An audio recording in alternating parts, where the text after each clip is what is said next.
Chapter 25. Seth. He stared, stunned, as the cell sword pushed Darcon off the ends of his blades, sending his elf body sliding to the ground in a dead heap. Blood began to seep into the earth beneath him, staining the dirt a murky gray. There was a sick kind of poetry to the whole thing.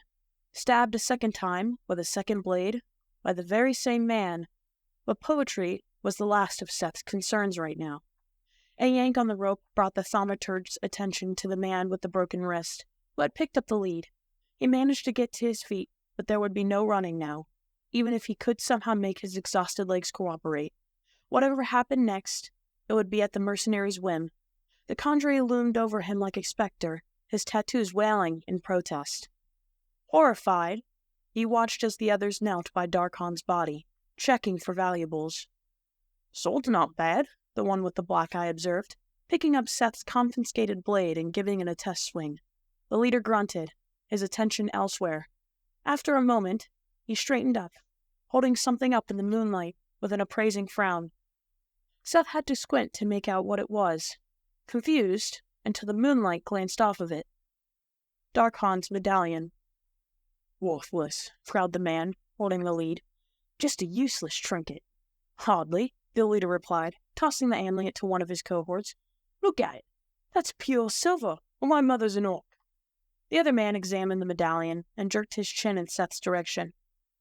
"Must have lifted it from the initiate, right? Not like he'll be needing it anymore." He shot a dark look at Seth and draped it around his own neck.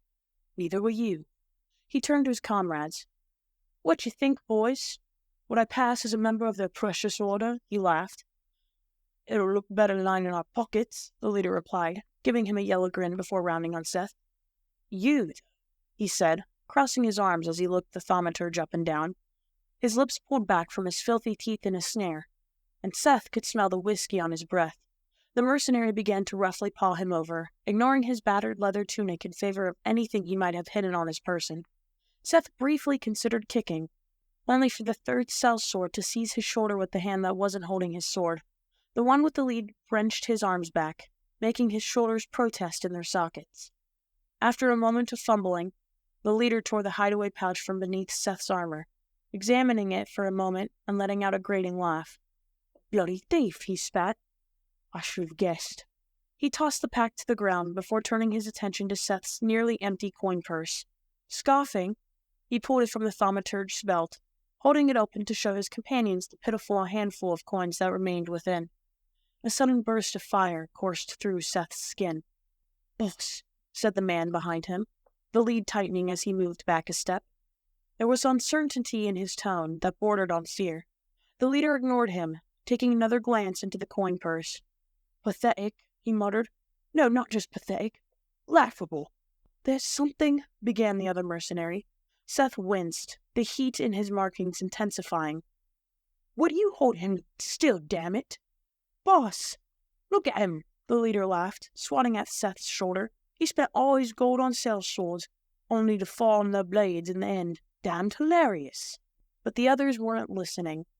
The man holding Seth's arms let go completely, while the one with the rope let out a strange sound, his breath coming out in a rush. Heart racing. Seth leaned to the left, stealing a glance over the leader's shoulder, and his blood turned to ice. Competing with the glow of the moon high overhead, those by now familiar tentacles of starlight had enveloped Darcon's body yet again. How? He didn't have time to ponder it further. Mottled with blackness, the tendrils were receding, revealing a massive shape, bigger than a horse, bigger than a griffin, bigger, even, than the bugbear that had been the boy's second form. On the ground before them now lay a blunt-nosed, club-handed hill ogre. Seth's jaw dropped open as Darcon lumbered to his feet, his massive brows furrowing as his eyes landed on the thaumaturge. "You," he bellowed in a rumbling voice so loud that Seth could feel it in his bones. "You got me stabbed." Somehow, Seth found his voice. "Not me," he replied, pointing at the leader of the mercenaries. "Him." Darcon glowered down at the mercenary, recognition dawning on his brutish face, and let out a scream of rage that made the others clap their hands over their ears. Sleeping birds took flight from the trees around them. Seth staggered back, the world around him falling silent as his ears rang and throbbed. Darcon had begun to advance on the mercenary leader, who, in an act of either drunken bravado or sheer stupidity, drew his swords and charged forward. Darcon swatted him out of the way, like a cat batting a mouse away with an unforgiving paw, sending him tumbling head over heels into the grass. The mercenary holding the lead let go and fled into the night. A wise move, but one that Seth himself couldn't replicate. He stumbled backward, but the rope binding his legs drew taut, and he fell, his head striking the ground with an audible thud. The world went white before his eyes, and this time, when Seth's tattoos cried out, he listened. Gritting his teeth, he leaned into the sensation for all it was worth, and somehow he maintained his consciousness. Seth's vision began to clear in time for him to witness the mercenary leader, looking dazed, struggle to his feet. To his right, the remaining sellsword staggered back, his mouth opening and closing in terror. The thaumaturge's stolen blade fell from the bandit's hand, and he stood paralyzed in the path of the hill ogre. Darcon kicked him. There was the crunch of breaking bones, and blood exploded from the man's collapsed skull. His jawbone flew one way, his body the other, and he tumbled down the path, dead before he even came to a stop. The silver amulet he had put around his neck, stolen from Darcon, somehow stayed around the corpse's throat despite the destruction. Sith absently wondered if that was some kind of divine punishment for desecrating the Celestriona's holy emblem by wearing it around his thieving neck. Seizing his chance, Seth began to crawl backward as Darcon's attention returned to the mercenary leader.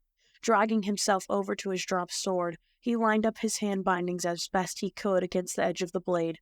He began to cut himself free, wincing as the metal sliced into his palms. 4 cuts, 5, 6, 7, pushing down as hard as he dared. He sensed the rope beginning to give way. With one final swipe, the coil came undone, falling to the ground as Seth struggled back up, leaving bloody handprints in the grass. For a moment, he could only flex his fingers in relief, but the sounds of fighting brought him back to the present. Ignoring the pain, he grabbed his sword and sliced through the tether between his feet, turning back toward the carnage. Darcon had picked up the leader with one of his massive club-like hands, large enough to wrap completely around the man's chest. "What are you doing here?" he demanded in his booming voice. "Have you been following me? Stabbing me wasn't enough?" The sellsword cried out, flailing in his grip. "Why am I in this body?" Darcon bellowed. "Tell me!" He began to shake the sellsword in his hand like a rag doll, but that gave the bandit an opening, perhaps the only one that he needed. Leaning forward, he slashed the edge of his blade across Darcon's throat, opening a gash from which dark blood immediately began to flow. Startled, Darcon let go, allowing the mercenary to drop to the ground as his massive hands were going to his neck. He dropped to one knee, and then to the other, his gasps of pain choked with bubbling blood, before collapsing face first onto the ground. Seth stood there in disbelief, despite everything. His first coherent thought startled him. Why did you let him so close to your neck, damn it? Then his senses returned. His hands and feet were free. This might be his only chance. Seth fled, feet pounding against the ground, his lungs burning and his skin blazing. He made for the path, heedless of any dangers ahead. He didn't stop, couldn't stop. He could only pray that he wouldn't stumble and lose his head to an unseen tree branch. If he could make it down the road, he could be at an inn before daybreak. The wind whipped at his hair and stung his lungs, blood trickling down his wrists. But he didn't care. He was free. He was free. He was have to burn the body. It may do that thing again.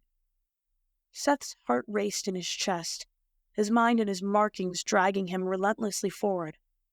But those words, carried by the wind, brought him to a skidding halt. The voice was that of the leader's sellsword, nearly out of earshot. "Go," Seth told himself, his eyes widening. "What are you doing? Go!" But he remained glued to the spot, listening. What the bloody hell is that thing? He recognized this voice too, the man with the broken wrist, the coward who had run into the trees. Looking over his shoulder, Seth could make out the silhouettes of the 2 remaining mercenaries in the shared light of 3 moons, with Darcon's hulking, lifeless corpse lying just beyond. No idea, the leader replied. I don't. It's cursed is what it is. I'm not about to be its next meal. Just shut the hell up and bring me all the Latin oil. One of the figures disappeared into the trees, no doubt heading for wherever they had made camp. Seth swallowed hard, urging his legs to move. Stop thinking. Just get out of here and be done with it. But his eyes remained on the figures, on Darcon's body, on the flash of light as the leader struck flint to steel. They were going to set the boy on fire. Images of the past, locked in battle with the urgency of the present, flooded his mind. The heat, the pain, unlike anything else. His own screams in his ears. The ragged, desperate breaths that followed when his voice finally ran out. The fire. The fear. Don't you dare. Whether he was willing himself not to intervene or willing the mercenary not to do it, not even Seth could tell. Conflicted, he turned back towards freedom, the road he had suffered on for so long, wound through the forest, away from the temple and its priests, away from the mercenaries, away from the pain he had caused. Seth's stomach sank, guilt settling over him like a funeral pall, along with boiling frustration, because he knew his mind was already made up. Turning around once more, he began to stalk back up the road. Damn it all. Damn these tattoos, damn those bandits, most of all, damn that kid. By the time he reached the top of the rise, the other sellsword had returned with a backpack and was arranging a line of oil lamps on the ground. The leader had already emptied the contents of one of them onto Darcon's head and was in the process of dumping the oil from the second onto the boy's wide shoulders. How long had it been since the monk had died? 50 seconds? 60, maybe? Seth thought for a moment. His internal count hadn't failed him yet. 60 at least, 30 to go. Just distract them for 30 seconds. 30 eternally long seconds. Absorbed in their task, the men didn't notice him approaching. The sword felt good even in his bloody hand. Like an old friend he was meeting again for the first time in ages. Steadying himself, Seth began to draw on the well of magic within him. His hands, now unbound, were free to move the way he needed them to. There wasn't much energy left, but the dappled sunlight had been shining between the treetops, gathering in his skin all day, begging to be used. If he could just get their attention. Flexing his fingers, he focused the energy down through his sword hilt, channeling it into the blade. Euphoria came with it. This, at least, would shut the tattoos up for a bit. The steel began to glow, dully at first, and as brightly as fire, and then even more brightly than that. The men looked up, confused, pausing briefly in their efforts. Pressing his lips together, Seth continued to pour the solar energy into his sword until it bathed the whole hill in a yellow light, illuminating the path and the trees that hemmed it on either side. Mustering a voice that he had hoped was commanding, Seth shouted, "You touch flint to steel, and I swear it'll be the last thing you do." He turned to the leader, corner of his mouth twitching, up at the way the man was shielding his eyes. "You won't get your sight back this time. Mark my words." The leader blanched, clenching his hand into a fist around the lantern handle. "You're bluffing," he shouted, but he didn't sound so sure. Seth couldn't blame him after what had happened outside the tavern. Brandishing his sword, he pointed it from one bandit to the other. "You could either cut your losses, go find another line of work," he continued, "or I can pick one for you. I could see you both as blind beggars." He sent a fresh wave of light through the blade for good measure, making the glow intensify to match the threat and praying that it would be enough. He was bluffing, of course. Harnessing enough sunlight to permanently blind someone was difficult under the best of circumstances, even for him. At the rate he was expending it, it was likely to run out at any second. He just had to hope they didn't figure that out. "He was holding you prisoner," the other mercenary retorted. "Don't you want him gone?" Seth didn't respond, his eyes returning to Darcon's body, where the starlight branches had begun to gather. Just in time. The light from his sword drowned out the steady glow that was enveloping the boy. It was only when the leader saw where Seth was looking that he walled around, grabbing his henchman by the arm. "Shit," he breathed.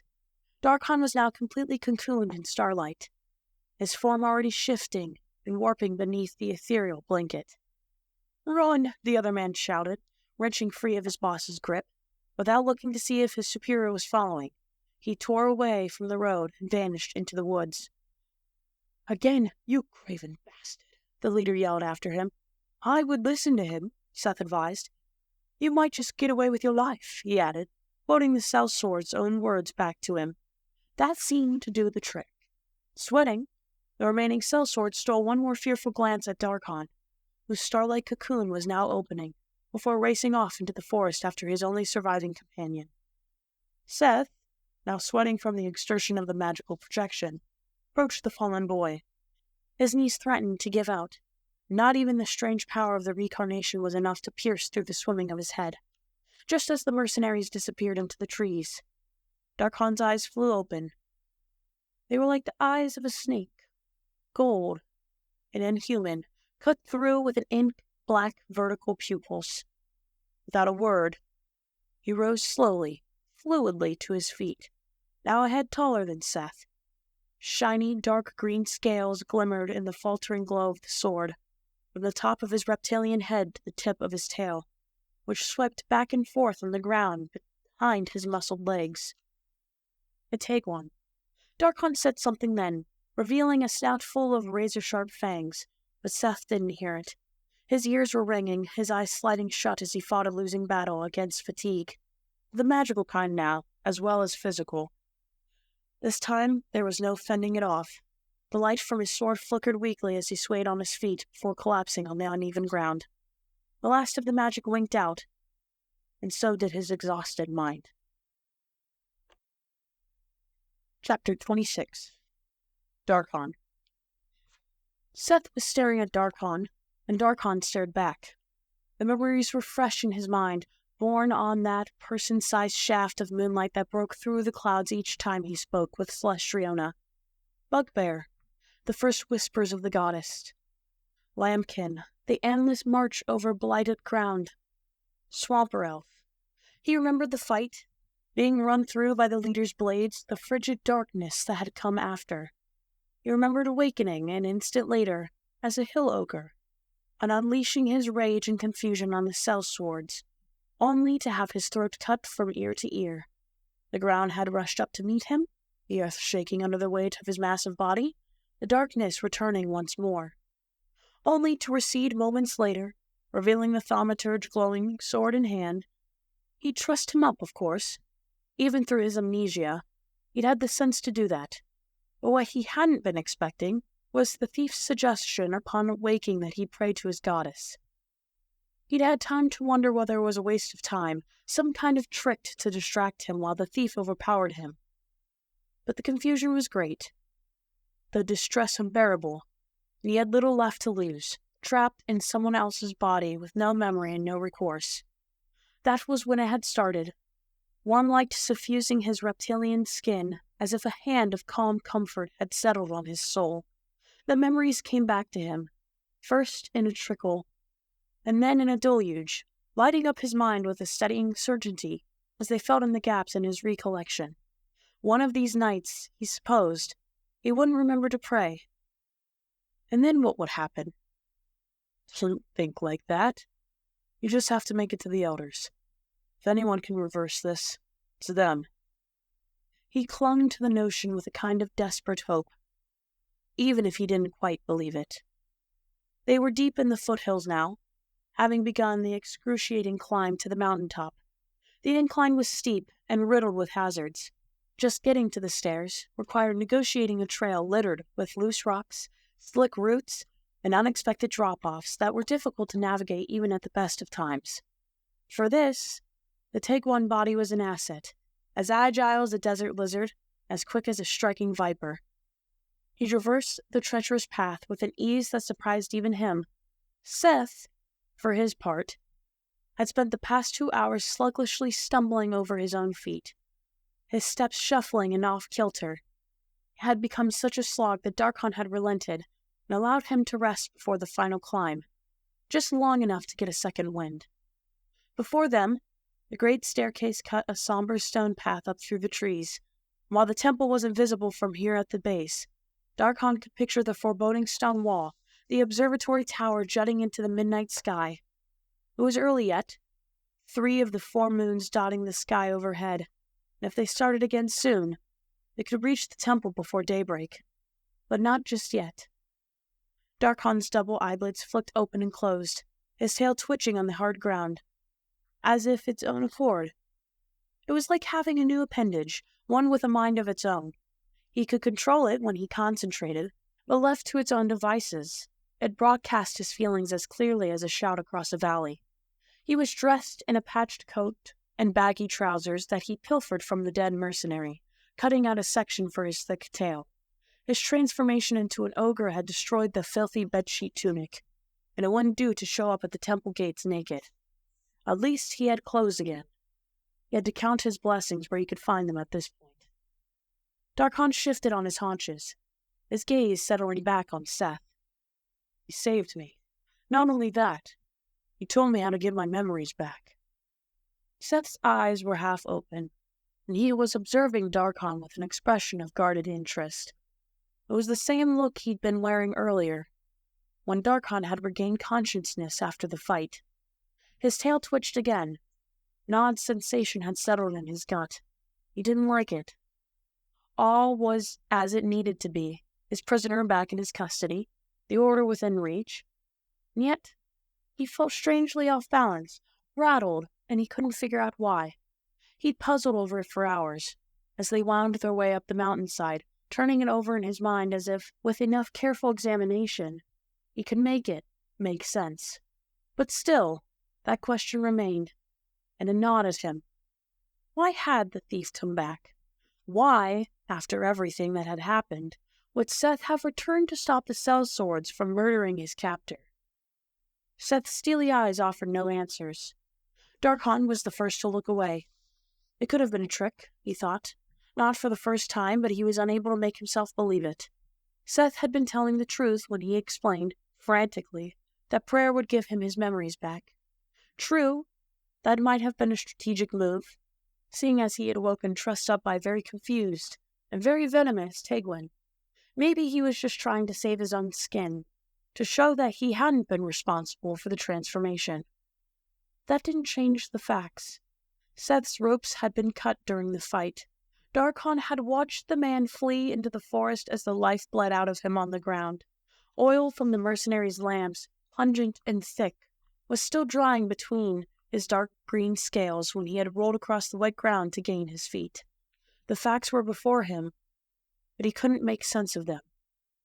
What could Seth have possibly stood to gain by returning? All of his problems would have gone away if he'd left Darcon there to be emulated. Was there some other angle to this that he was trying to exploit? Of course there is. He's a liar. It's what liars do. His eyes returned to Seth, whose face was still caked with dirt and day-old blood, his lips chapped and cracking. Maybe people are more complicated than you think. He shoved the idea away in disgust. This form brought incredible new perception, an ability to pick up on the tiniest of details. He found his mind racing, growing distracted easily.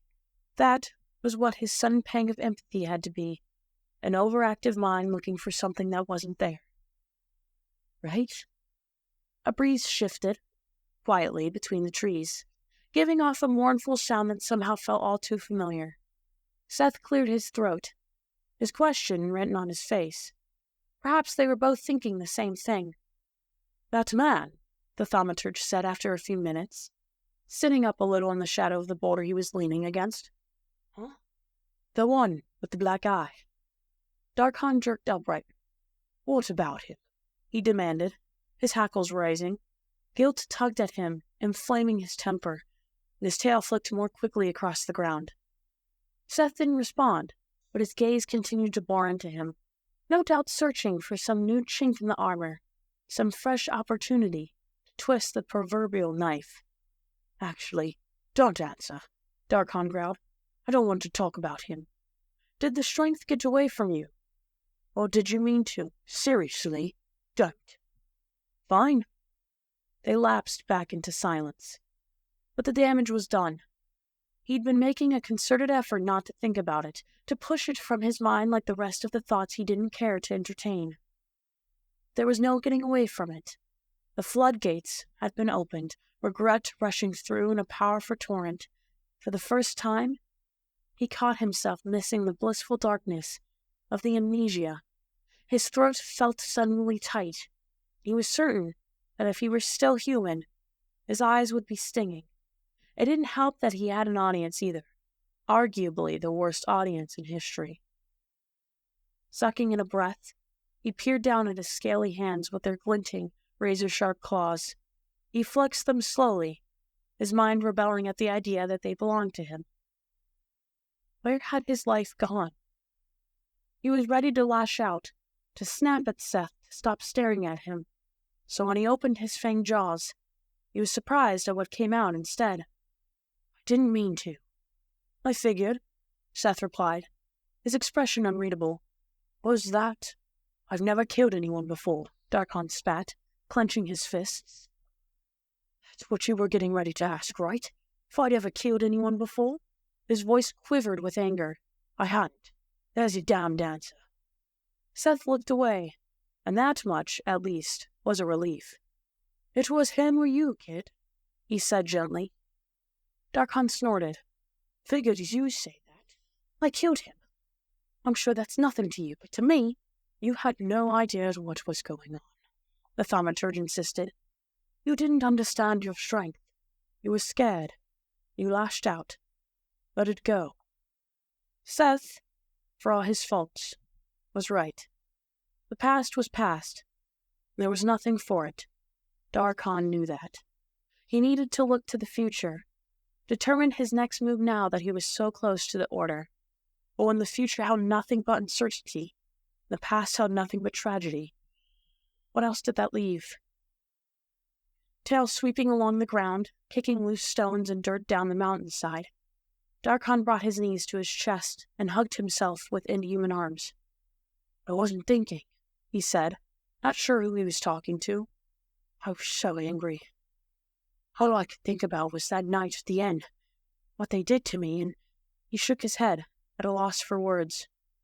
Master Disciple Nagus always said I needed to learn discipline. I guess he was right. Now I've finally done something that I can't take back. His mind drifted to Mina, always so composed, even in the heat of combat. She wouldn't have let this happen. She would have held him back. A pang of emotion lanced through his chest at the thought of his friend. What would she say when she saw what he had become? Would she even recognize him? Would anyone? You knew the feeling, Seth said. Oh, I'm sure you do, Darcon replied. Pair sat in silence, each lost in his own misery. When he could bear it no longer, Darcon shook himself, got to his feet, and dusted the leaves and twigs from his limbs. He would gain nothing by wallowing, that much was clear. It's time to go, he announced. Come on. Seth made a move to do as he was told, only to freeze, his brow furrowing and settle back against the boulder. There was no denying the bags under his eyes. Crossing his arms, he stared up at his captor. Don't do this now, Darcon told him. He hadn't been able to put away his remorse. But at least if they got moving, he might be able to push it out of sight. The ever-present frustration that simmered within him rose to the surface, as if in response, and he found himself directing it at the nearest target. Get up. You've had a long enough break. No, I haven't, Seth replied. Not if you expect me to climb those stairs again. You've been driving me like a mule for nearly 2 full days now. Even mules are allowed to rest. There was a pause, and his expression hardened a little. Give me a few more minutes. You owe me that much. The pudgy man sat there, defiant as anything, and Darcon sighed. The climb ahead was a hard one. Even he could acknowledge that. All right, he said at last, making Seth blink in surprise. Fine. He dropped back to the ground, moving his tail out of the way so he could sit a couple paces away from the thaumaturge. Seth leaned back. He didn't look especially comfortable with the rock poking into his spine. but that didn't stop him from closing his eyes. The wood around them was quiet, save for the chirping of insects and the occasional hoot of a distant owl. The dense trees provided more cover than they had farther down the road. Darcon sat there, stewing, till the question that had been ranking him finally surfaced. "Why did you do it?" he asked, hating himself for his agitation, but no longer able to stifle it. "Do what?" Seth responded, opening one eye. "Don't play dumb." Seth sighed. "Look, kid, I don't know why I took your damn scroll, okay? Believe me, if I did, I'd be a lot more. You could have left me there." Darcon interrupted, thankful his chagrin wasn't obvious on his alien features. Seth stopped mid-sentence, his shoulders tensing. "They were going to bind me. You could have kept running and no one would have been the wiser. So why didn't you?" "I'm just trying to gain sympathy. Is it working?" Darcon bristled. He should have expected this. "Stupid," he retorted. "You wouldn't need my sympathy if you'd run. Hells, you wouldn't need anyone's sympathy." The ghost of an amused smile crossed the other man's face. "This is really bothering you."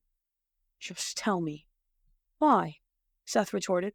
"Are you worried you'll find out I'm not some cold-blooded evil coward?" "Why'd you come back?" Darcon pressed, his irritation growing, his tail slapping the ground to punctuate his words. "Just answer the question." The smile faded, and for the briefest of moments, there was something akin to sadness in Seth's eyes. It was gone as soon as it came. The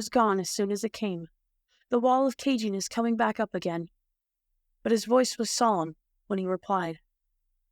"Nobody deserves what they had planned for you." He hesitated, his chin dropping in the direction of his chest, where a ragged patch of shiny, burned, scarred skin peeked past his shirt collar. "Believe me, I would know."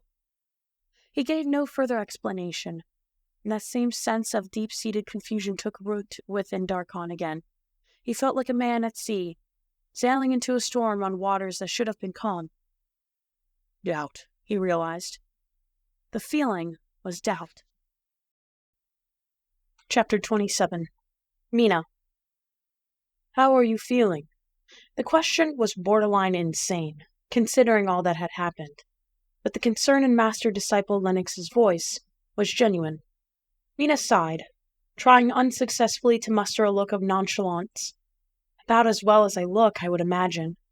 "That's good, then," her mentor snorted, his robes whisking against his neck as he shook his head. "You worried me. I didn't realize your abilities were enough to make you pass out like that." "Me neither," Mina replied, hushed tears gathering behind the leather strip. It was a hindrance, as much captor as a protector, but she felt naked without it. After what she'd seen in the Grand Hall the day before, she would rather die than remove it again. "Do you want to talk about it?" Lennox asked gently. Mina took an unsteady breath.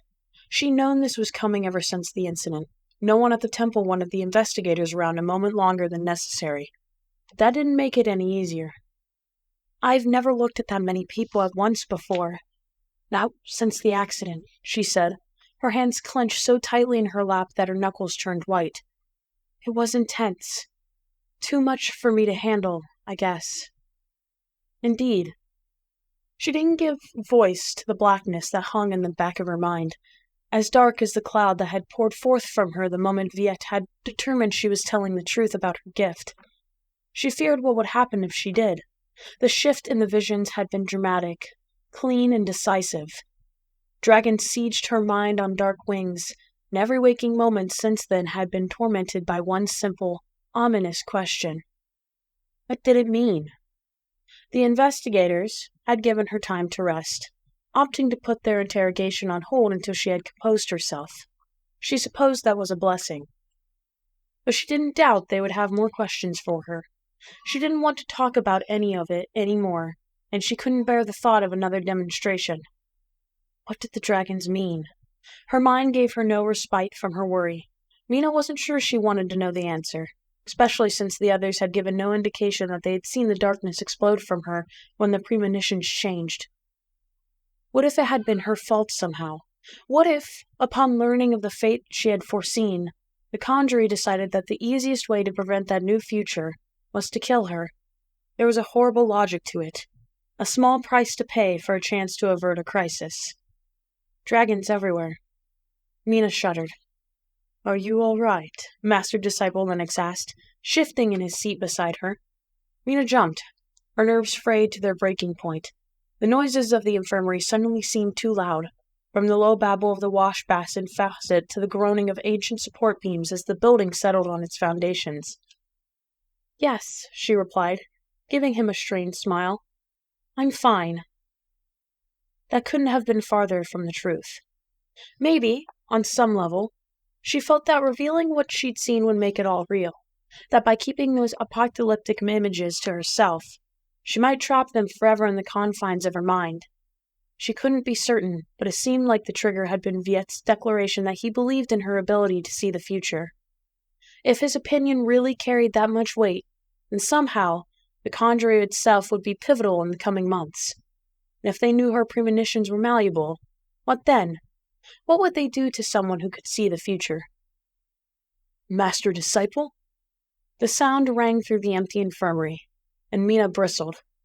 She knew that voice anywhere. Lennox gave a distasteful sniff, his chair creaking as he turned to address the newcomer. "Yes, Warred." Mina swallowed hard, but didn't turn away from the window, not even as the initiate's footsteps drew closer. "The elders are looking for you, Master Disciple," Warred stated. "They said they wanted to see you in the courtyard, right away." Lennox sighed, and Mina could practically see him pinching the bridge of his nose. "Very well, then. Mina, do you need anything?" A new pair of eyes would be nice, she thought. "No, Master Disciple," she replied. "I'm all right." "This won't take long, I hope," her mentor said, but he sounded doubtful as he got to his feet. "Have Mistress Geraldine send for me if you need anything." Mina nodded her understanding, listening to his retreating footsteps, and she had enough time to wonder if Warred had gone with him before the sound of a throat clearing dashed those hopes. The older initiate was staring at her. She could sense it, probably waiting for her to say something just so he could throw it back in her face. There was one thing he and his ilk had perfected. It was the art of kicking you while you were down, and Darcon wasn't around to defend her anymore. Not willing to give him the satisfaction, Mina kept her gaze fixed forward. After a long beat, there came a scraping sound, followed by a soft grunt as her fellow cadet took Lennox's place in the chair next to her. For a while, neither of them spoke. It was a battle of wills that Mina was determined to win, and eventually she did. "Listen," Warred began. "Whatever it is you're here for," she replied in a low voice, "you might as well get it over with. Believe me, nothing you can do to me now will come close to what's already happened." There was an astonishing amount of venom in her words, making her feel as if she was tapping into Darcon's usual well of anger. Had she really forgotten her training so easily? Sighing, she took a second to compose herself before turning her head in the boy's direction, her expression softening.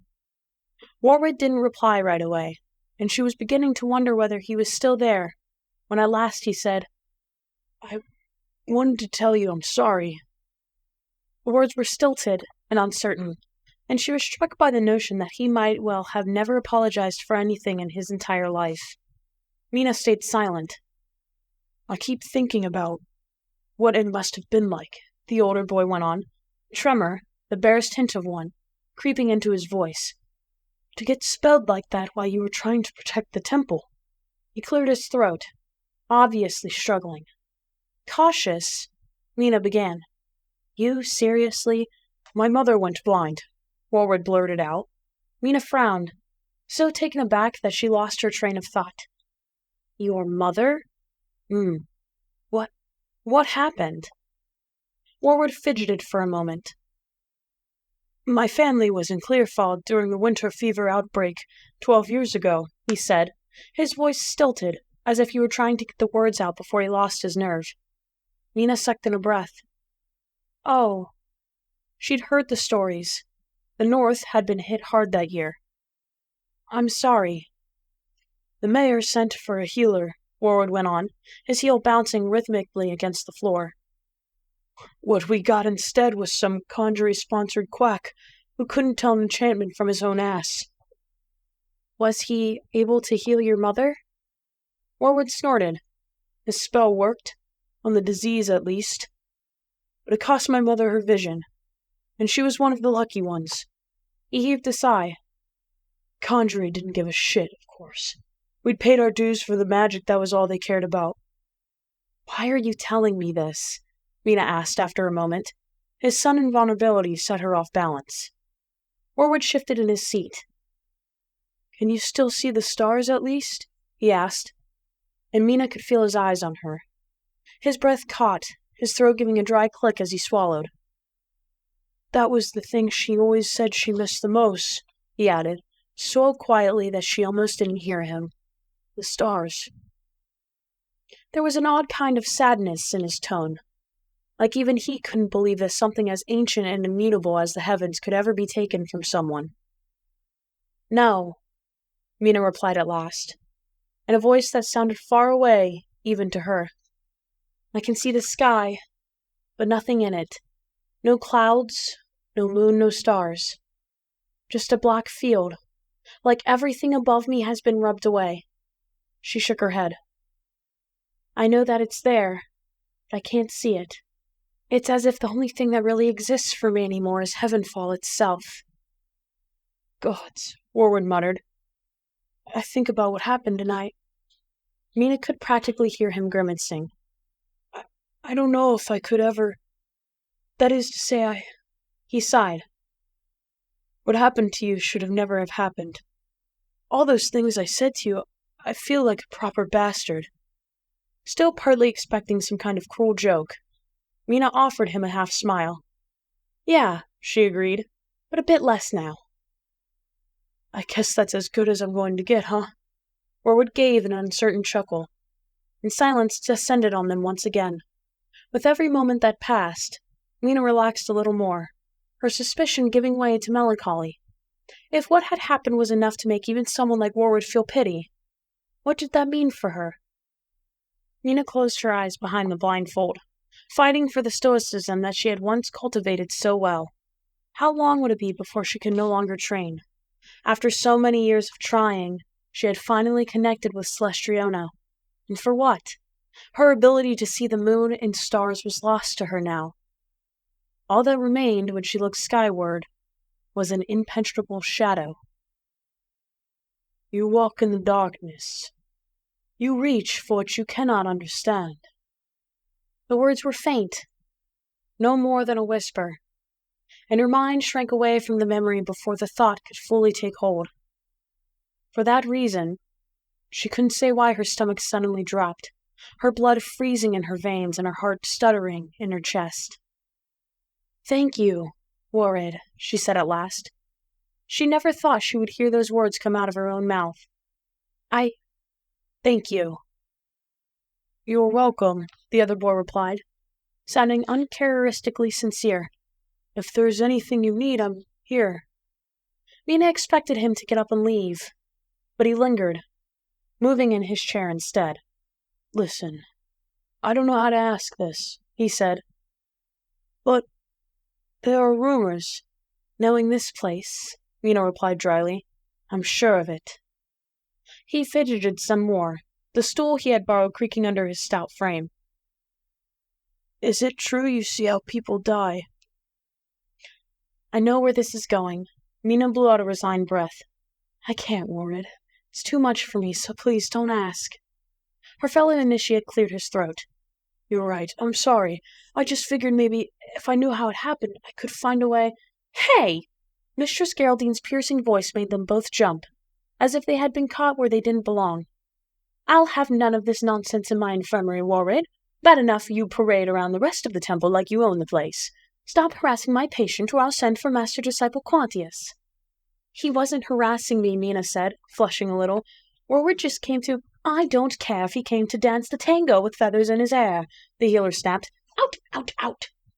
Her footsteps drew closer, echoing threateningly on the marble floor. I don't even have hair, Warwood griped, getting to his feet. They won't let us grow it.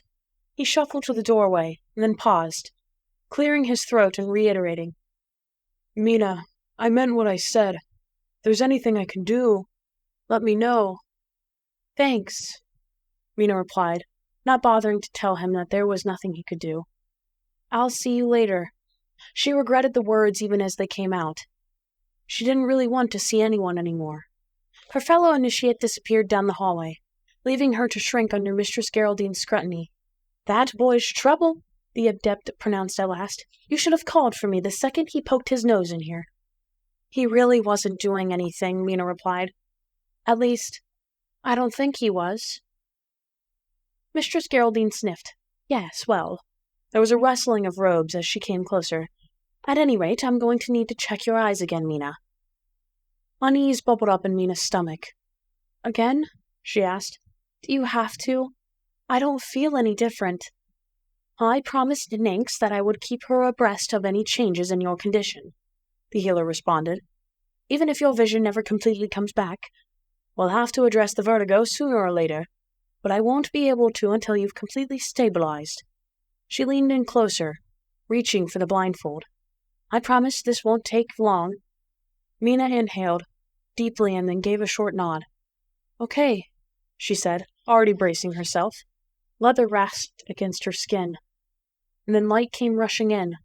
A cold finger opened first one eyelid, and then the other, as Mistress Geraldine turned her head this way and that, examining her irises and watching her pupils dilate.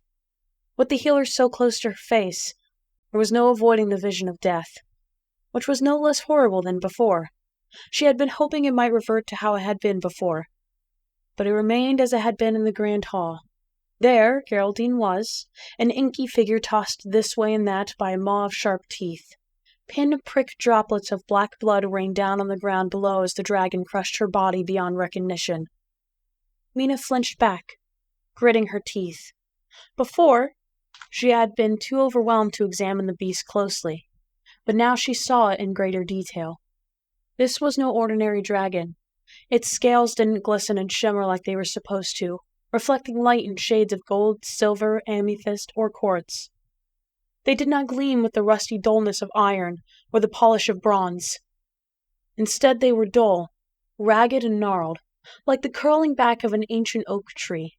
Its wings weren't made of leather or feathers, but rather of leaves, great carpets of them that rustled and blew in the invisible wind. And then, mercifully, it was over. Mistress Geraldine lowered the blindfold back over her eyes. Amina's breath came out in a rush.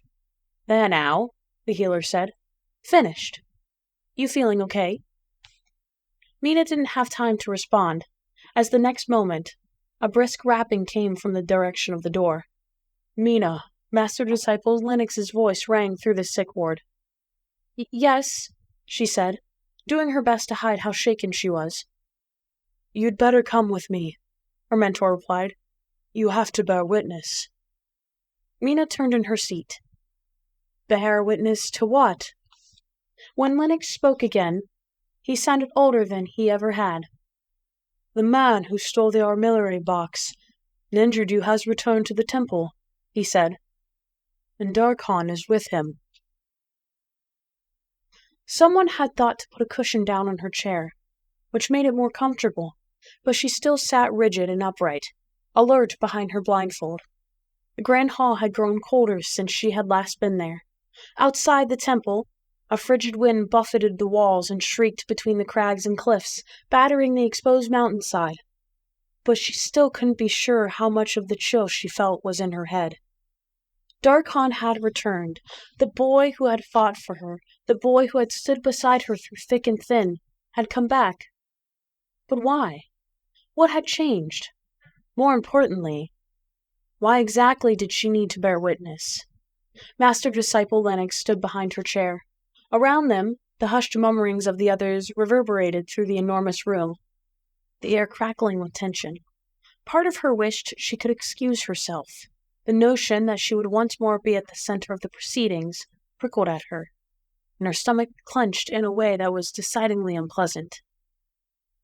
"Any idea what they're waiting for?" she questioned, leaning in her mentor's direction. "The investigators, I would imagine," Lennox replied in a low voice. I'd hate to be the poor bastard that's sent to go and fetch them. Mina shivered. Had they realized something was amiss? Caught on to the fact that her vision had changed? Ridiculous, surely. But I take it they want to be here for the tribunal? She asked, desperate for a distraction. She sounded flighty and anxious, even to herself. I guess that makes sense. If the thief used magic. They say the thief's name is Seth Darkstar. Her mentor put in. Mina's head snapped up. As in Vendasha Darkstar? She asked. As in related to? Lennox grunted. I imagine the conjurer will find that interesting. Mina chewed her lip, his words weighing heavily on her. Why not just hand him over and be done with it? Master-disciple Lennox's voice was steady, but she could have sworn her mentor had sucked in a breath. I can't say. A lie. She could tell. She couldn't even see him. But this is a conjury issue, isn't it? She persisted, her stomach in knots. It was occurring to her how little this made sense. The conjurer's punishment superseded anything the temple cooked up. Besides, the man who had cast the spell, Seth Darkstar, if that was indeed his name, wasn't even a member of the order. So why have a tribunal at all? Mina fumbled in the dark for her mentor's arm, seizing his wrist with terrified urgency. Master-disciple, this is about the thief, right? His lack of response made her blood turn to ice. Right? Mina repeated. Master-disciple? Her mentor didn't respond for a long time, and when he did, his voice was barely above a whisper. I've heard things, he replied, about Darcon. What do you mean? She demanded, her grip tightening. What things? That he's... Master-disciple Lennox hesitated. Not himself. Mina opened her mouth to ask what that meant. But that was when one of the side doors flew open, striking the stone wall with a rattling clang. There was a shuffling of feet from the dais, and then Elder Nynx spoke up. Investigators, we appreciate you joining us. We're glad to be of assistance. The voice of the dwarven woman, Haro, rang through the chamber. I suppose we have Celestriona to thank that you just so happen to be here already, Master-disciple Nagus remarked dryly from the other side of the room. You can drop the sarcasm, Nagus. Elder Snowthorn chastised him, his voice still somnolent. Lennox snorted, but said nothing. If he'd had his way, word would never have been sent out, and the conjurer would be none the wiser about any of this. Judging by Nagus's tone, that was about the only thing the two could agree on of late. Mina was too racked with anxiety to wonder whether he was right. What had happened to Darcon? Where was he, and why was the conjurer getting involved? Is something funny, Master-disciple? Haro asked coolly. Not at all. Investigator, Mina's mentor replied. Call me impatient, but I'd just like to get this underway before the sun comes up. There was a quiet scoffing sound from someone, perhaps Viet, and then silence. Indeed, Elder Nynx said after a moment. I suppose we shouldn't waste much time on ceremony, should we? Given the circumstances... What circumstances? Mina wanted to shout. What's going on? Have them brought in. Elder Snowthorn instructed someone at the far end of the room. A guard, maybe. The main doors groaned open, and footsteps on the tiles herald the arrival of a newcomer. If it isn't the man who thought he could steal from us and get away with it, Master-disciple Nagus spat. Do you have anything to say for yourself? I have books worth of things I can say for myself, came the reply, but I doubt anyone here would read them. Mina clenched her jaw, only just now realizing how hard she was gripping the armrests of her chair. Here was the man who had taken everything from her, spitting nothing but unapologetic sarcasm. No remorse. I guess I should have figured. The disdain practically dripped from Nagus's voice. I was beginning to worry I wouldn't get to look you in the eyes after what you did. You. But he stopped dead as a second set of footfalls sounded in the hall, skittering and sliding across the floor in a way that was inhuman. Dismayed murmurs rippled through the assembled guests. You. Nagus began again, beside himself. I didn't think. I know, Master Disciple. His voice was even more alien than his footsteps, as if he were speaking through a mouthful of sludge, but she recognized it just the same. And how could she not? She had spent years listening to his words, his laughter, finding a quiet comfort in them when loneliness or fear threatened to take hold of her. How many times had she prayed she would one day hear that voice again? Mina whipped her head in his direction, but as desperate as she was for a glimpse of the boy she thought had left for good, she could not bring herself to raise the blindfold. Distressed murmurs filled the chamber, sending a fresh chill through her.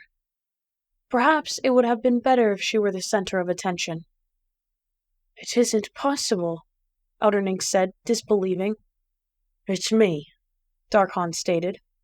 He's telling the truth, Seth said flatly. Your word means nothing, thief, Master Disciple Lennox snapped, bristling behind Mina. If you seriously think we'll believe this Taguan is Darcon, I know my student's voice, Master Disciple Nagus fired back, but not even he could mask his horror. It doesn't make sense, I know, Darcon acknowledged. Even to me, it doesn't make sense. But it's me, Elder Ninx. I was here the day this thief wreaked havoc on the temple. I let him loose while I was in my room reading the message that he brought me from Bragon. He spoke like he had aged 10 years in the span of a few days, like he carried the weight of the world on his shoulders. I was responsible for what he did in the observatory, for what happened to Mina. He took a shaky breath. I'm sorry. I wish I knew what else to say. There's no way, Master Disciple Lennox finally said. But even he sounded dubious. Darcon is human. Was human, he corrected bitterly. I was human. Mina frowned in confusion. It was like a joke that everyone was in on except for her, and the urge to understand, to see what had become of her best friend, finally overpowered her fear. Sliding a finger under her blindfold, she dared to lift it a fraction of an inch, just long enough to get a split-section glimpse of the boy who had called himself Darcon. She reeled back in dismay. Standing at the front of the hall on its hind legs was a two-legged lizard, taller than a man, almost 7 feet, but still bipedal and humanoid. It was clad in an ill-fitting shirt and trousers, filthy with mud, its clawed hands hanging listlessly at its sides. Its tail, iridescent with forest-green scales, flicked back and forth across the floor, and its eyes, vivid yellow, were split down the middle by vertical pupils. As she looked, those eyes turned on her, and something like regret passed over the monster's face. Mina wanted to close her eyes, but she was transfixed, horrified and curious all at the same time. There was no escaping the dizziness when it came, just like there was no escaping the shifting vision that manifested in front of the creature. Swirling black smoke took the form of the boy she had once known, locked in battle with a posse of dark figures. It was as if she had seen back in the infirmary, just before he left. Flying kicks, swift strikes, metal armor shining in bright sunlight. And just like the last time, there was a dagger, gleaming for a brief moment before driving into his back and sending him to his knees. The vision fragmented, and then began again, playing over and over until the nausea became too much to bear. Why hadn't it changed like all the others? Tearing her gaze from Darcon, she looked at the human man, Seth, who had been brought in before him. He was the same, all right, just as stocky and stoic as he had been in the observatory. The vision from the day came roaring back to her, and it too remained the same, a celestial dragon, unlike any in existence, opening its mouth and unleashing oblivion. The darkness consumed everything, including him. Violently yanking her blindfold back down, Mina sprung to her feet, her chair squealing as it scraped against the stone floor, her arms pinwheeled, and for a moment she was sure she would fall over. But somehow she remained standing, paralyzed by a sense of disturbing certainty. How had their deaths stayed somehow immutable while everyone else's had changed? "Mina," Master Disciple Lennox exclaimed, putting a steadying hand on her shoulder. "What is it?" Mina could barely bring herself to respond, her ears ringing and her head spinning. She didn't dare mention the dragon. Instead, she turned away from Seth and the destruction that he had come to represent. "It is him," she whispered, raising a finger to point in the direction of her friend. There was no denying it, and that only made it all the more horrible. "It's Darcon." Chapter 28. Seth. "Give him to the conjurer and be done with it," one of the temple elders, the tundra elf Snowthorn, said, gliding across the floor like a pale phantom. He placed a bony hand on Mina's shoulder and gave it a squeeze. Seth didn't fail to notice the way the initiate cringed at his touch. He couldn't blame her. "It's clear he'll never be free again," the tundra elf continued, folding his arms over his chest. "Why complicate things? Just because you don't want to wait for a response from the heavens, that doesn't mean we shouldn't," barked the other elder, a diminutive woman with a severe face who leaned heavily on a walking stick. Her eyes drifted over the assembled witnesses, lingering on Darcon for a moment before settling on Seth. The look she gave him was unnerving, but that too was understandable. It wasn't like he had been expecting a warm reception. Stifling a grimace, Seth turned his attention to the broad bank of windows on the eastern side of the grand hall. Outside, Incord was beginning its descent to the horizon, but the proceedings showed no signs of stopping. He and Darcon had been ushered inside under guard the moment they had arrived, dashing his hopes for a decent meal in favor of what he could only gather was an impromptu hearing. He was unfamiliar with the politics of the order, but the gravity of the circumstances wasn't lost on him. The space was as imposing as it was enormous. The many constellations were mapped out on the ceiling in an intricate fresco, and the heavy velvet curtains had to be drawn to allow a view of those same stars flickering in the pre-dawn sky. At the front of the room was a raised platform, while the elders, along with Darcon's and Mina's mentors, stood in a loose circle. Other disciples stood on the sidelines, observing the entire affair, and they weren't the only ones. Off to the right, their expressions hard and their postures tense, were a pair of conjury delegates, a human man and a dwarven woman. Neither of them was currently armed, but they exuded a sense of authority so strong it was almost ridiculous. More proof of their status was in their violet uniforms, in the amulets that distinguished them as investigators on official business. Behind them stood two Tide Islanders, also dressed in conjury colors. The deputies were little more than hired muscle, glorified security employed by the organization, but they wielded their station like a weapon all the same. The human investigator's cool eyes swept the room, lighting on Seth every once in a while with a calculating look that made the thaumaturge bristle. The dwarf was more stoic, her gaze locked straight ahead as she listened intently to the debate that was raging between the senior disciples. "It's just posturing," he told himself when the man's eyes landed on him once more. What he couldn't figure out was what a pair of conjury investigators was already doing here. They would have had no way of knowing he and Darcon were on their way back to the temple, which could only mean they had come for some other reason. But what? Exhaling, he shifted from foot to foot. The guards wouldn't let him sit, and his hands were still lashed together, courtesy of Darcon, whose scaly arms hung stiffly at his sides as he listened to his superiors bickering. He could have been a statue, if it weren't for his flickering tail. "I should have let him burn," Seth thought, but it didn't carry any venom. He had long since resigned to being thrown far off his course. The only question was how much further he would drift before he could get back underway, if he ever did. His scorched tattoos gave a fresh surge of protest, reacting painfully to the ambient power of the temple, but with his hands bound, they weren't much use to him. All he could do was watch, wait, and pray that he would soon be free of this place.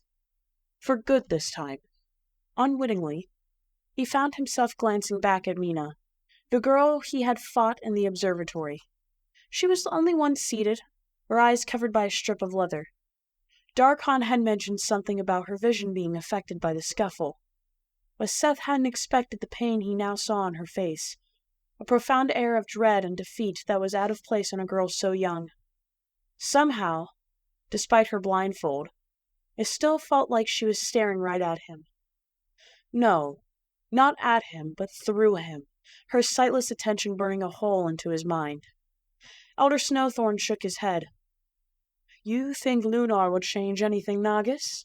he demanded, giving up on his argument with the opposing Elder Nynx and engaging Darcon's mentor directly. He spread his arms out. "Our choice is clear. We follow the law and give him to the conjury." That was when the Dwarven investigator spoke up, collected and matter of fact.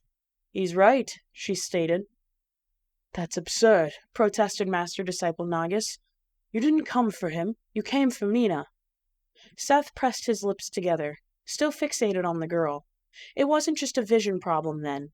Not if they had come all this way to collect her. "Be that as it may," the red-haired dwarf replied, "Mina is not the only person of interest to us." Nagus cleared his throat. "Let us not put the carriage before the horse," he said. "Lunar will be here any moment. Isn't that right, Adriana?" One of the other disciples, a fair-faced woman wearing a pair of spectacles, nodded.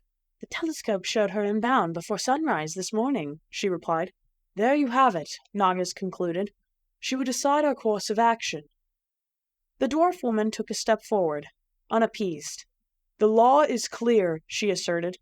"Magical anomalies like these demand conjury appraisal. We have protocols for this. It's out of your hands." Mina's mentor, Lennox, who had up until now been silent, scowled. "We're not here to debate preview with you," he snapped. "This is first and foremost a temple matter. Lunar may well turn the matter over to you two, but our faith demands that we consult her first." South couldn't help a weird smile. Never in his life had he expected to end up in the middle of a fight over jurisdiction between the conjury and the Order of Celestriona. Just when you thought you'd seen it all. "I agree with Harrow," Elder Snellthorn said, nodding to the dwarven woman before rounding on the mentors. "You're just afraid to do what needs to be done. When a dog goes rabid, you put it down. When a man breaks the most sacred of laws, he is hanged. When an amethyst lays an egg, you always crush it. Some things need to be destroyed." That was when Darcon took a cautious step toward the dais, his claws skittering on the floor. "If I might, masters and guests," he said, raising a reptilian hand, "I don't think Seth should be put to death. Not by us, anyway. The conjury should have the final say." He was making a point to avoid looking at Seth, but the thaumaturge could have sworn he caught a glimpse of agitation on the boy's face. Maybe there was something to be said for saving his life after all. Not that it would matter much in the end. At this, Elder Nynx raised her eyebrows, turning around to face the two young men. A pitying look crossed her wrinkled features. "Darcon," she said, not unsympathetically, "I'm afraid you've misunderstood. We weren't talking about Seth. His fate was decided the moment you brought him here. He is answerable to the conjury, and will be returned to them to face their justice. We were talking about what to do with you." It was like all the air had gone out of the room. Seth blinked and turned to the boy. Had he really not realized? Darcon looked like he'd just been struck. His jaws opened and closed for a moment, but no sound came out. "What are you?" he rasped, pausing to swallow and try again. You can't give me to them. I've done nothing wrong." "Darcon," Master Disciple Nagus began. "No, you can't!" Darcon all but roared, panic rising in his voice as his reptilian eyes shot from the instructors to the conjury recruiters. Seth could practically see the looming prospect of Tide Island reflected in the boy's yellow eyes. "We just need to find a cure for me. I can return to the way I was, I know it.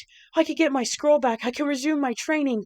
I've heard Celestriona. This is the closest I've ever been to her. You can't let them take me now."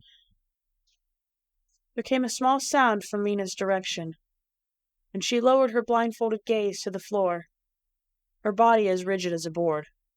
The dwarf, Aro, turned to Darcon. "You're mistaken if you think you can stay here, even if you do manage to reverse the spell," she told him, her tone brokering no argument. "You're the result of an unauthorized augurist ritual. These new abilities of yours haven't even been quantified, let alone sufficiently studied.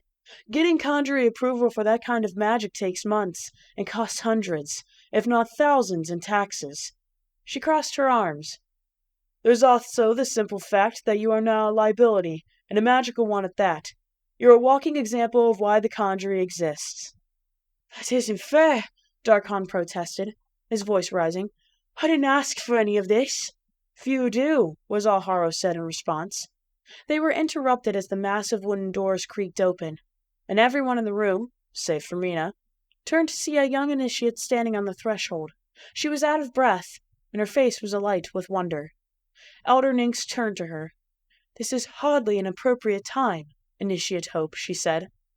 Sorry to interrupt, Master Disciples, the girl replied with a hasty bow, but I was told to bring word. Lunar has arrived. A stir erupted amongst the debating officials, who all began talking at once. The decision is no longer ours, Elder Nynx pronounced, rapping her walking stick against the tiles in an attempt to regain control. We must prepare for our visitor. The conjurer is not subject to the rules of celestial beings on terrestrial ground, Haro argued. Our orders. But Seth was no longer listening. His gaze had returned to Darcon. His green scales had flattened and drooped as if they were about to melt off his body. His reptilian eyes had gone wide with something that might have been terror, but could have also been excitement. The lack of extra facial muscles made it hard to tell. Shuffling over to the young monk amidst the pandemonium, Seth asked in a low voice, Who is this Lunar, anyway? Darcon turned to him, looking vaguely surprised. Most important authority to this temple, second only to Celestriona herself, he replied. Lunar is a celestial dragon. In all his years traipsing about the continent, first with healer Duncan, and then on his own, when the tattoos began to work again after a fateful bout of partial magical healing, Seth had encountered strange creatures, with even stranger magic, but had never seen a dragon up close. Not any dragon, from the more common amethyst all the way to the elusive brass, until now. They had always been a vague and distant threat, high in the air or deep on the horizon. But finally seeing one in person at that moment, despite the gravity of the situation, was awe-inspiring. Possibly even more so considering the nature of what he was now seeing. Lunar waited in the middle of the monastery grounds, which had been cleared out in preparation for her arrival, much to the chagrin of the many younger initiates whose training had been interrupted. She's the patron of the monastery, Darcon explained to Seth in a hushed whisper, as the reluctant trainees were ushered back inside. Every temple in the order has one, whose movements we track through the skies. They're eons old, immensely powerful, with an immutable connection to the cosmos. Lunar is ours, although they say she plans to move deeper into the dark once the next disciple ascends and replaces her in the guardianship of our planets and the neighboring stars. He was breathless, his tail twitching in anticipation. It's rare to have me one in person. Overhead, the gibbous moons Broncord and Lorcord cast the world below in an uncanny white light, surrounded by more stars than Seth had ever seen before. The spring rain clouds that had hung over the mountains for the past month had cleared out, as if the weather itself had shifted in preparation for the dragon's arrival. The space felt somehow different than it had the last time he was here.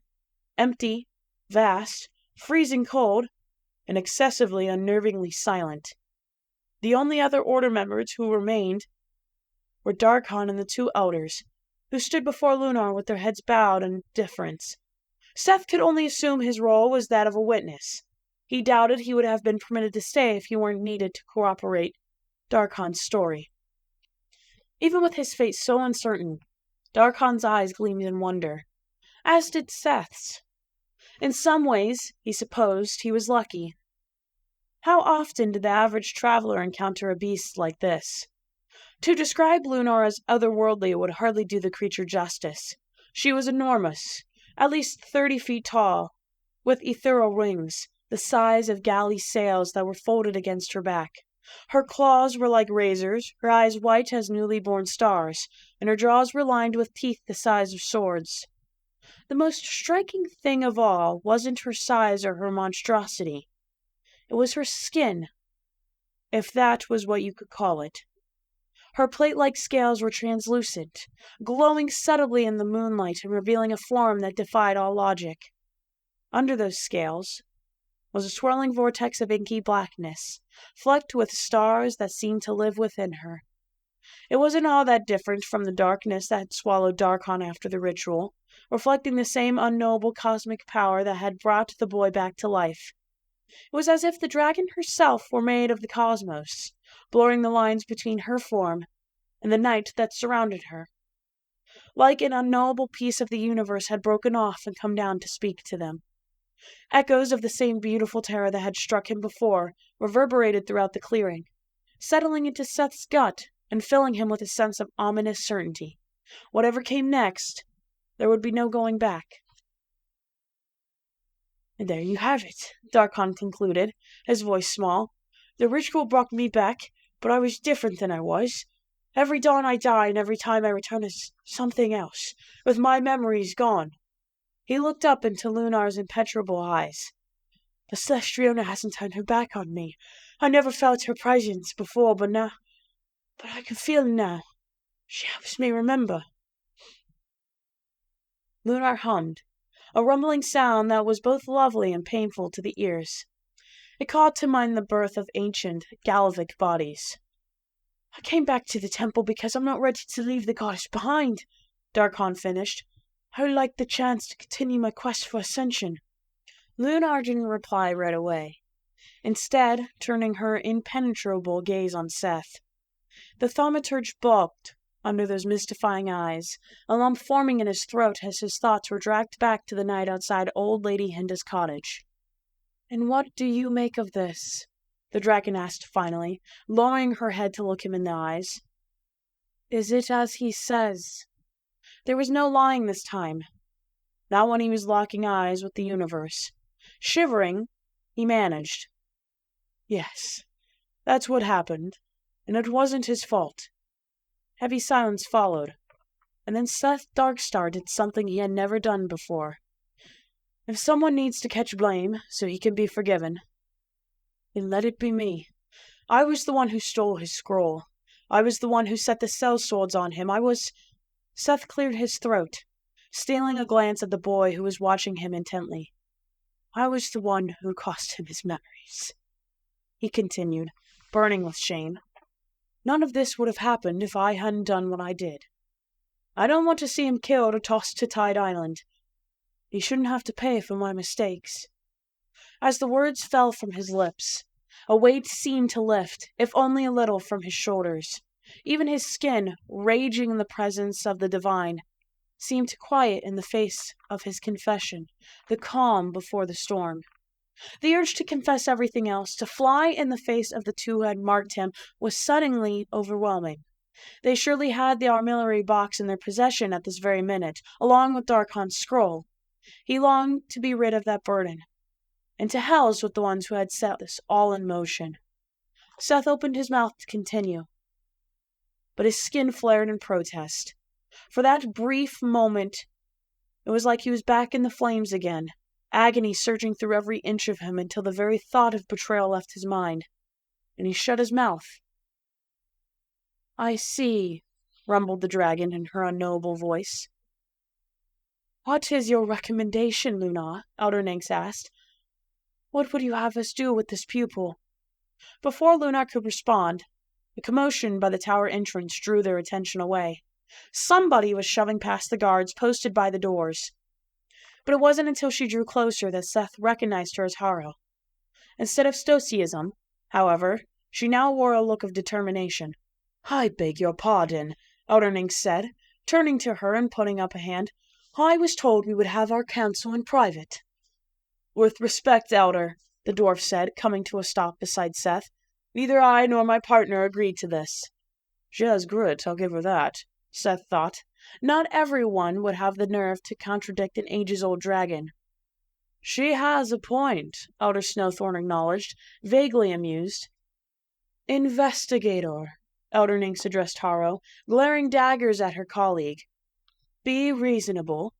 Our order predates the conjury by thousands of years. You're right about Seth. That was never in question. But we have the right to consult our masters in matters of our faith. We are being reasonable, Harrow argued. That's why you're seeing me out here, and not my partner.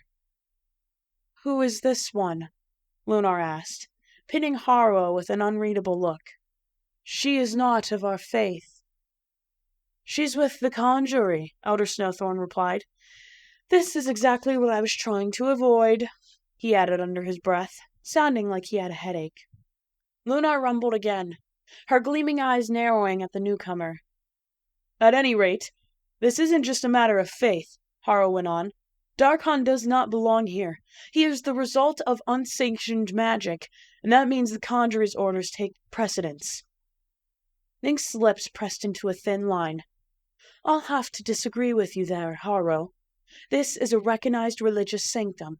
We have rights, and we should have been allowed to handle these issues without outside interference. A fair point, and it raised an interesting question.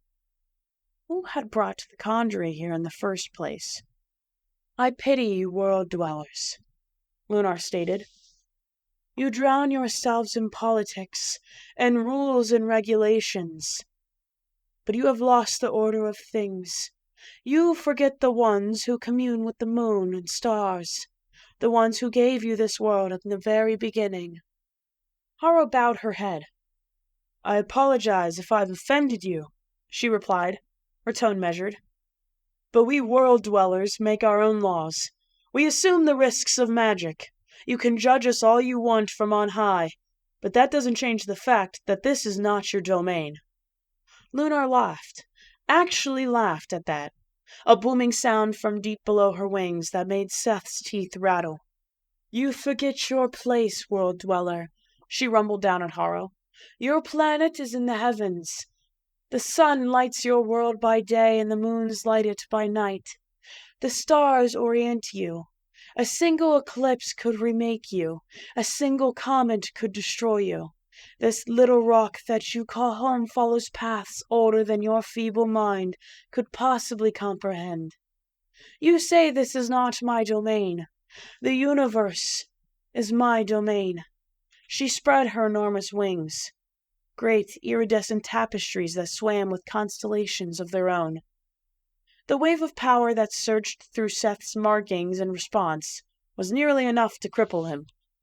Harrow went pale, cracks appearing in her resolved veneer, but to her credit, she did not look away. She quieted for a long moment, no doubt calculating the risks of arguing further. At last, she nodded once, taking a step back. Very well, she said. We will defer to your decision, if only to avoid a possible diplomatic incident with your followers. We await your judgment.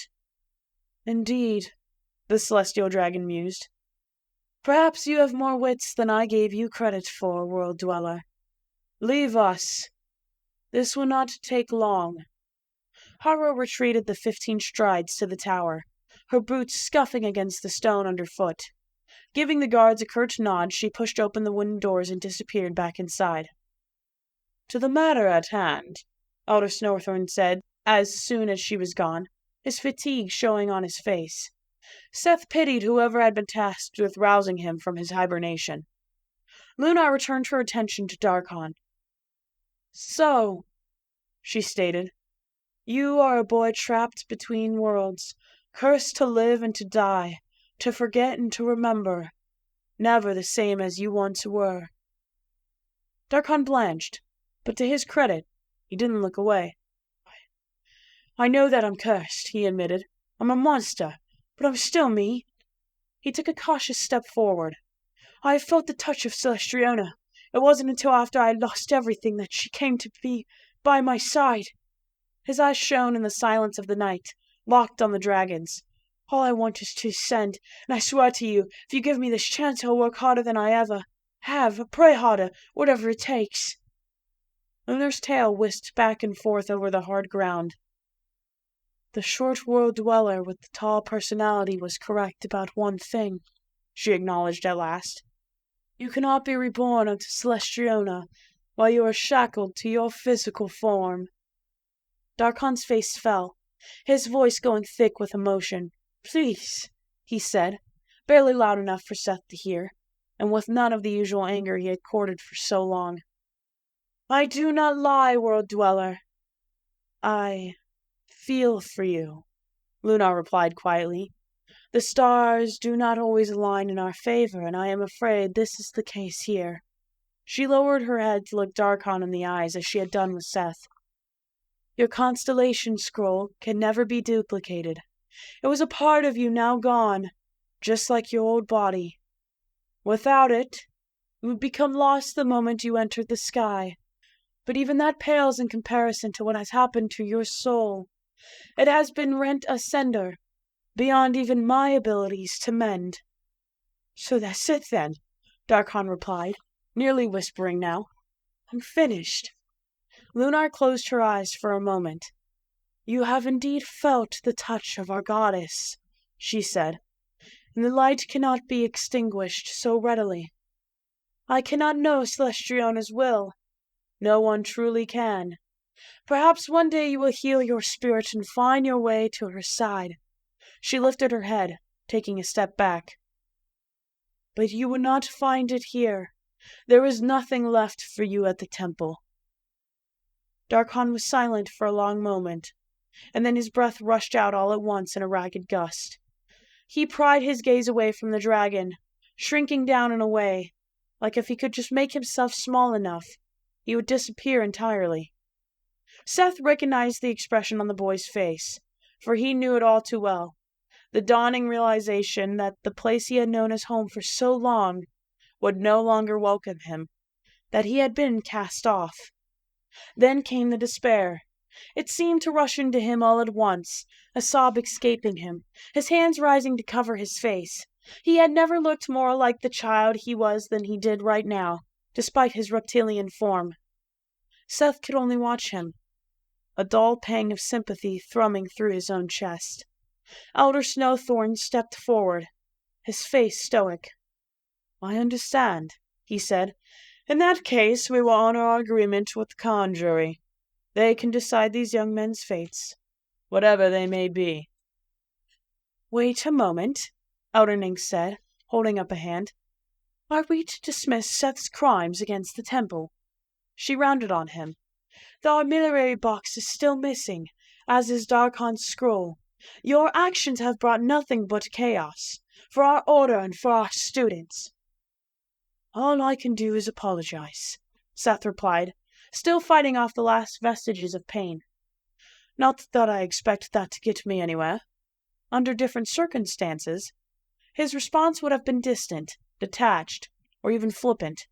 But this time, he was sincere, acutely aware of his otherworldly audience. No, Nynx agreed. They won't. I would see you punished according to the rules of the Order. Do you really intend to force this issue, Nynx? Snowthorn demanded. I can't support muddying our relations with the conjury any further. Seth's crimes took place on temple grounds, Elder Nynx argued, unmoved. Justice must be done. Lunar, who had been silent for their exchange, spoke up, drawing their collective attention. He is not of the faith, she stated. As such, his punishment must align with the laws of the land. Elder Nynx tightened her grip on her walking stick, but then bowed in acknowledgement. As you say, Luna, she conceded. We will accept your judgment. Seth grit his teeth. You should have guessed. I think that settles it, Elder Snowthorn said. Darcon and Seth will be escorted to the cold cellar, where they will be held until the investigators are ready to depart. Elder Nynx turned to Darcon, her brows furrowed. I understand that this is not what you wanted, she acknowledged, but our patron has spoken. Seth was tempted to point out that there was plenty of other solutions that didn't involve locking them up at all. But he didn't see the point. Their minds were clearly made up, and he didn't dare draw further scrutiny from Lunar, or his own markings. If there was one thing he had come to understand in his 24 years, It was that the world was full of intractable forces. When they made their agendas known, it was wise to listen. 2 guards stepped forward, grabbing Seth and Darcon with iron grips.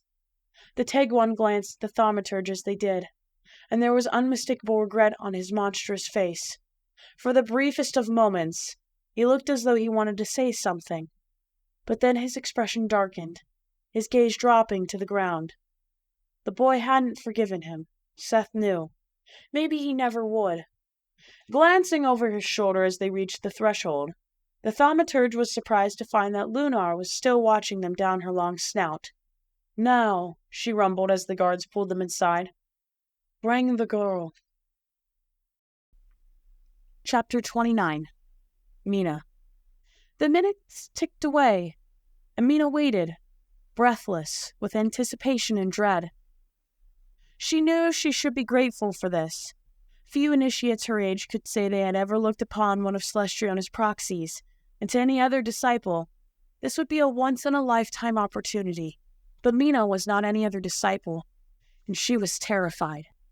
The hallway was empty save for her and Master Disciple Lennox, who had escorted her quietly from the Grand Hall. The older man was a steadying presence beside her, despite his agitation. He hadn't wanted her to leave, but truth be told, she was glad to be free from the throng of spectators. Seeing Darcon again had shaken her to her core, and she feared that given enough time, the vision of his death would inevitably change like all the rest, painting a future too horrible to conceive of. Whispering footsteps made her stomach plunge, only to retreat down one of the adjacent corridors. One of the other cadets, perhaps trying to sneak a glimpse of the drama that was unfolding. Surely, by now, the rest of the students would know that the temple's patron dragon had arrived. She could imagine the excitement that was buzzing amongst the ranks, but she didn't share that exhilaration. What would Lunar say when she turned her watchful eyes on Mina? Would she see the fear that coursed through her, barely restrained just under her skin? Would she peg her as an opportunist, an urchin pawned off on the order with nothing to show for herself? What would she do when she saw Mina's terrible gift, when she found out how it had come to be? All questions she couldn't answer, of course. But there was no stopping them from eating her alive as she waited for the inevitable summons. "You'll be all right, Mina," Master Disciple Lennox murmured. It was the first thing he'd said since they had been out here. "I hope so," Mina replied. It was all she could think to say. At long last, the doors to the courtyard groaned open, making her breath hitch in her throat. How long had it been? 5 minutes? 10? 100? A bead of frigid sweat made its way slowly down the back of her neck, and she knew without asking that the time had come. "She's ready for you," the attendant announced from the doorway. Whether he sounded breathless from his rush to deliver the message, or from lying eyes upon their otherworldly visitor was anyone's guess. "It's your turn," Lennox said in a low voice. "I'll see you out." Taking Mina's thin arm in his hand, he guided her gently toward the door. Ahead of them, the attendant was already shuffling away, as if he couldn't retreat quickly enough. Her fate, it seemed, was as much in question as Seth's and Darcon's. What had Lunar said to them? She opened her mouth to ask, only to close it again. Reassurance wouldn't do her any good. "Watch your step," Lennox cautioned as they passed over the threshold. Out in the courtyard, the wind had died down. No sound broke through the night, not the chirping of cicadas or the hooting of owls. Wolves didn't howl and deer didn't plod through the forest below. Not even the leaves rustled in the trees further down the slopes. The night had stilled for their celestial visitor. As cold as the meeting hall had been, it was colder outside, like the world had been plunged into an icebox. It was the kind of chill that sank into your flesh and settled into your bones, an empty, lifeless frigidity that clung to you long after you went inside and lit a fire. Like being in space. The thought came to her abruptly, and the wave of panic that it prompted almost made Mina's knees give out. She sucked in a whooping breath, and then another, but it didn't do any good. The fear was immediate and all-consuming. There was something here, and it watched her with ancient eyes. She didn't even realize they had come to a stop until Lennox gave her arm a gentle squeeze. "We're here." His voice sounded across the courtyard, but there was no familiar echo reverberating off the rocky slopes. Just that same dead silence. Trembling, Mina bowed her head, but she couldn't formulate words. Her blindfold suddenly felt like the only protection she had, her last line of defense against something so beautiful and unspeakable that once she looked upon it, she would never be the same again. From before them, there came a rumbling that made her bones vibrate and her chest tighten. The voice was impossibly low, almost subaudible. Alien, not made for mortal ears. "This is the girl?" "Yes," Master Disciple Lennox replied. "This is Mina of 10 Keeps, my student." The rumbling came again, making Mina shiver. "I believe the girl can speak for herself." Mina licked her dry lips. "Yes, Lunar," she said, her voice ragged and papery. "Your Holiness." It's as he said, "I am Mina." "Indeed," Lunar rumbled. "Your instructor may leave now, Mina." It was a simple enough request, spoken with the kind of sure authority gained over not just decades, but centuries, millennia. Fear gripped her at the prospect of her instructor, and quite possibly her only advocate, being sent away. It took everything in her power not to protest, irrationally afraid for reasons she still couldn't quite articulate. Lennox was silent for a moment before replying. "Your Holiness, I would very much like to be allowed to stay." A wordless noise issued from the dragon, and to Mina's untrained ears, she almost sounded amused.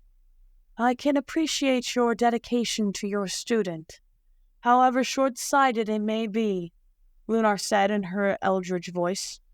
"But I am afraid this does not concern you. My business is with the girl and the girl alone." "With all due respect, Lunar," Senior Disciple Lennox protested, "I think I should be given the chance to represent my pupil." "And can she not represent herself?" the celestial dragon replied, and although she wasn't budging, her words were gentler this time. "Is she not capable?" "Your Holiness, Her mentor began. Now it was Mina's turn to put a hand on his arm. "I'll be okay, Lennox," she told him quietly. "Thank you for bringing me here." If there was ever a time to listen to their superiors, it was now. That much was crystal clear, despite the anxiety that welled within her. The Master Disciple hesitated. For a fearful moment, she wondered if this would escalate into a full-blown argument.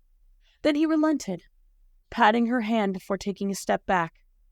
"Very well," he said. "As you command, Lunar. I will wait inside with the others." Mina swallowed hard as her instructor retreated, but she didn't dare say anything, not even when the great doors fell shut once more, leaving her on her own to face down the divine. Lunar didn't seem anxious to speak, and for several agonizing moments, she could only stand there, aware of the creature observing her but unable to tell what was going through her unfathomable mind. When she could bear it no longer, she took a breath and spoke up in a small voice. "I suppose you want to know what's happened to me." Lunar didn't respond right away, and Mina bit her lip, sure she had offended the dragon somehow. "She can see through me," she thought. "I'm sure of it. First, I would have you look me in the eye," Lunar rumbled, at last, offering no further explanation. Mina balked. No, she couldn't. What she had seen during the conjuring evaluation had been terrible enough, and those dragons had been made of swirling smoke. This was a real dragon, and not just any dragon, but a celestial dragon, not unlike the one she had watched wipe out everything in existence with one breath from its mighty jaws. What would happen when she looked upon this creature? Would she see her death, eons and eons into the future, long after the sun and stars had burned out and the planets had crumbled to dust? Or worse, would she see her, as she had seen all the other dragons in her vision, raising the earth and snuffing out the lives of everyone she knew in one fell swoop.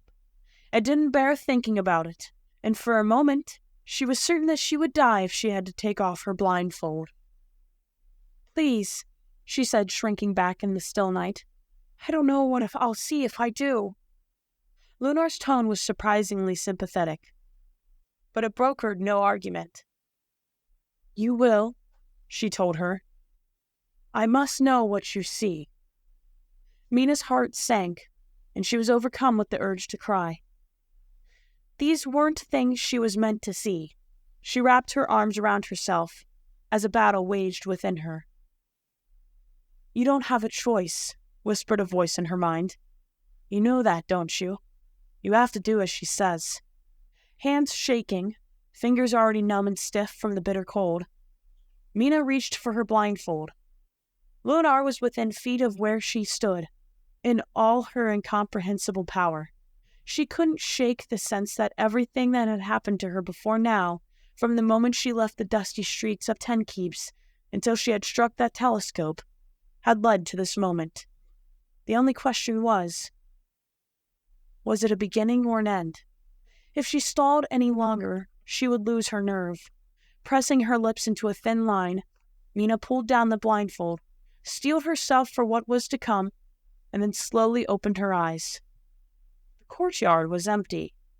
Startled and relieved, Mina blinked. The courtyard was utterly deserted. "What is this?" she called, now wondering if this was some kind of cruel joke, a test of faith from the temple elders. "Where did you go?" The booming voice in front of her nearly made her leap back in surprise. "I am here." Eyes wide, Mina stared, not comprehending. Yes, the sound was coming from where it had before, no more than a few paces away, but its source was nowhere to be seen. There were the outbuildings and the high stone wall and the rocky slopes beyond, but nothing else. No one else. No visions, no crescendo of divine magic, no dragon. "I can't see you," she said, shaking her head in disbelief. "I am standing before you, child," came Lunar's voice, and her words shook Mina to her core. "That can't be," she protested, a new kind of fear rising within her. For all that she had dreaded what she would see, she had neglected to consider the alternative, which brought with it implications too terrible to ponder. "You couldn't see the stars anymore," whispered the same voice in her mind, hard and pragmatic. "You couldn't see the moons. What made you think you could see a celestial dragon?"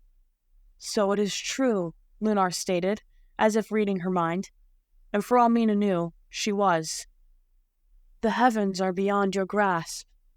She was so close that Mina could almost reach out and touch her, but it didn't matter. She might as well have been a million miles away. "What's wrong with me?" Mina rasped. "Can you at least tell me that much?" Lunar fell silent for what felt like an eternity.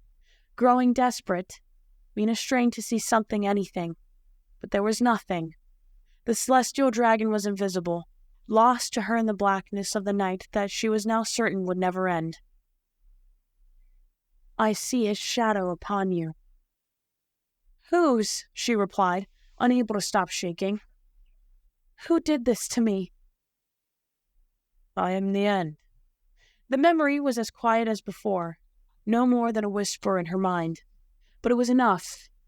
She had felt it for a long time, perhaps even since the night of the tournament, when she had first heard his song of darkness. A shadow, yes, like the shadows that now plagued her sight and haunted her dreams. A shadow with a jackal skull for a face and eyes like a bottomless pit. "He who dwells in darkness," Lunar replied. "The destroyer, brother of our goddess." It shouldn't have been possible, and yet it happened anyway. The world around them grew even colder. "Dry weep." The word was dreadful on Mina's lips, but also mournful, ancient, lost like some long-forgotten incantation. It hung heavy in the still air, as if the mere act of speaking it was a violation. "Why?" she whispered. She realized she was crying, her tears tracing frigid trails down her cheeks. There was a long pause. "I do not know." Wiping furiously at her eyes, Mina took a small step forward. "But you can fix it, right?" she asked. "You could help me see the stars again." She was begging now. She didn't care. This dragon was a mouthpiece for Celestriona, a living embodiment of the cosmos. If anyone could make things as they once were, she could.